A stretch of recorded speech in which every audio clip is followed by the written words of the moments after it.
ஐயா இப்போ நான் கிரியா யோகா கற்றுக்கணும்னு விரும்புகிறேன். ஒரு சில விஷயங்கள் இருக்குல்ல, அதாவது நீ ஒன்று முதல்ல தயார்படுத்தணும் அப்படின்னு சொல்லிட்டு நான்வெஜ் சாப்பிடக்கூடாதுன்னு முதல்ல ரூல் ஒன்று போடுவாங்க. ஒரு நாளைக்கு 3 வேளை குளிக்கணும்லாம் சொல்லுவாங்க. இது போல் நான் உங்ககிட்ட கற்றுக்க வரதா இருந்தால் நான் என்னென்னலாம் பண்ணணும்? கிரியா யோகம் பண்ணுறீங்க, நிச்சயமாக 2 நேரம் குளிச்சா போதும். அதே மாதிரி நான்வெஜ் சாப்பிட்லாமன்னா சாப்பிட்லாம். அப்படிங்களா? ஆமாம், கட்டாயமாக சாப்பிட்லாம். நீங்கள் என்ன சாப்பிட்டுட்டே அதை சாப்பிட்டுட்டே வரலாம். ஏன் நான்வெஜ் சாப்பிட்டு நான் எப்படி பண்ண முடியும் அப்படின்னு நீங்கள் கேட்கலாம்.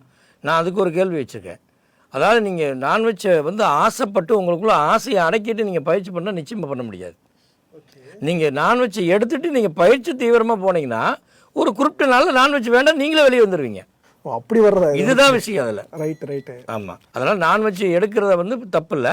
உங்கள் மன சூழ்நிலை எனக்கு நான்வெஜ் வேண்டாம் அப்படி, அப்போ என்னை சொல்லுதோ அன்றைக்கி தான் நீங்கள் வெளியே வர முடியும்.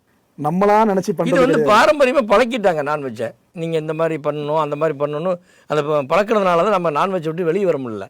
நிறைய பேருக்கு அதுதான், நான் ஆன்மீகத்தில் நிறைய பண்ண ஆசை இருக்குது, ஆனால் நான் நான்வெஜ்ஜை விட முடியலையே அப்படின்னு கேட்பாங்க.